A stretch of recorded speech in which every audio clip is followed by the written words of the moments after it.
give us a real quick rundown of kind of the origin stories of the Rhino, from, you know, skinny soccer player to, you know, the vertical mastermind.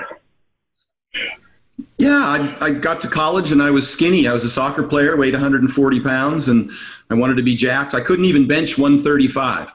I was the only guy in the group that had to take the 45-pound plates off and put the 35s on just so I could get a rep. And I just wanted to get bigger and stronger. And so I started reading everything I could. I got my Muscle and Fitness subscription, and I started highlighting the pages and tabbing and folding them. And that was my Bible. Arnold Schwarzenegger's Encyclopedia of Bodybuilding, of course, played a big role in that. And I just fell in love with it. I earned a degree in psychology, but I had become so interested in weightlifting that I re-enrolled into the exercise science program. Started taking, you know, anatomy and phys and kines and bio and chem and all of that stuff, and really just fell in love with weightlifting and nutrition and training. And I went on to become a high school soccer coach, and then started working with some of the University of Oregon football players, and really just been training all my life. Started competing back in 1986 was my first bodybuilding show, and I weighed 158 pounds on stage. And that was after, like, I looked like a coat hanger up there. That was after almost 2 years of full-time training. But within 10 years, by 1996, I totaled 2,000 pounds in the 275-pound weight class in a 3-lift meet, my first 3-lift meet. It was after over 10 years of training before I entered a powerlifting meet. And ever since then, I've just been bulking up to compete in powerlifting and dieting down to compete in bodybuilding every year thereafter for, you know, decades now. And now that I'm too old and tired to do that anymore, I'm just kind of passing on the information, trying to help others learn all the lessons that I had to learn the hard way.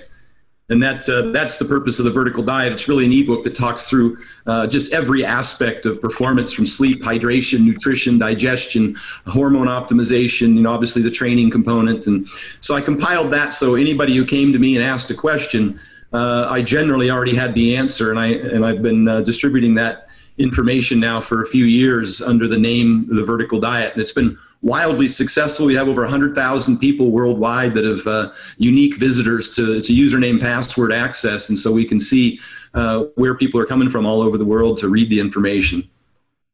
Well, I don't think it's any accident, because, you know, you do great work, and you're incredibly intelligent. You've taken your time, and, you know, it's pretty amazing that you are willing to pass along the information. Something that I find extremely fascinating about you, and you kind of touched on it, was your want for knowledge and your search for knowledge. You find something that's interesting and you go read about it and you attack it.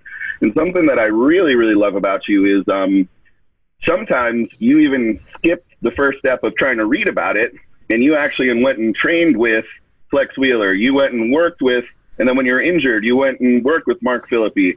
And then when you wanted to do powerlifting, you came to Mark Bell.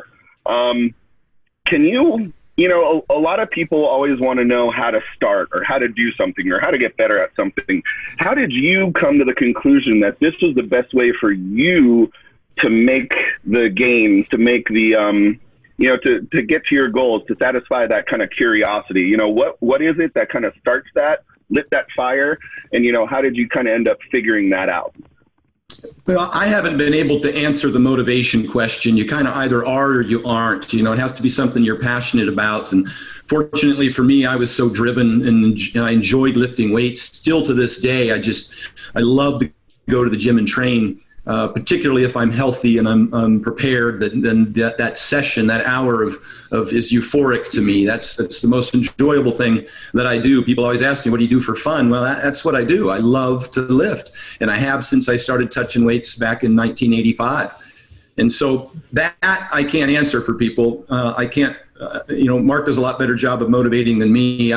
I was just trying to make sure that experience was always the best and that I was progressing over time and meeting my goals. So that therein lies the question you asked. How do I go about doing that? And well, initially, it was a lot of trial and error. We didn't have the internet back then. We didn't have access to all these great researchers and athletes the same way we do now. And, usually it was just the big guy behind the counter at the gym who was probably getting ready for a bodybuilding show, eating tuna out of a can and rice cakes. And so you started eating tuna and rice cakes.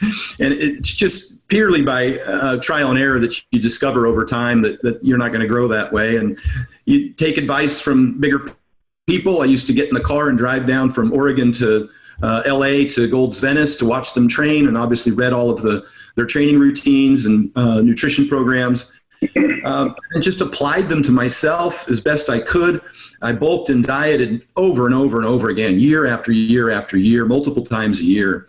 And you start to learn the best ways to gain weight and the best ways to lose weight without getting too fat or without losing too much muscle.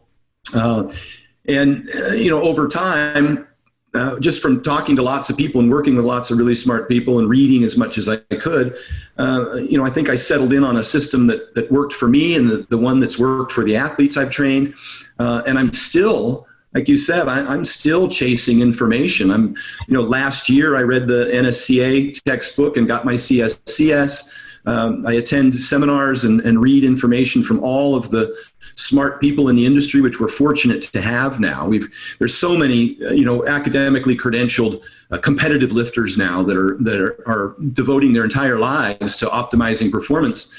And, I read everything they write, everything from RP Strength and Mike Israetel, everything from Lane Norton, everything from Barbell Medicine with Jordan Fagenbaum and Austin Baraki. I attended their seminar. I went to the seminar with Mark Ripito, the Starting Strength seminar. I came up to the one that you hosted with Mikhail Koklayev and Boris Shako. I use every opportunity I can. I watch endless hours of content and use every opportunity I can to learn and apply new things. And I kind of try and boil that down into action items because, I don't want my clients to have to, spend as much time as I did, finding the information. And then I just make little checklists and I'm big on compliance, and day after day after day, I just continue to do the kinds of behaviors that make me successful.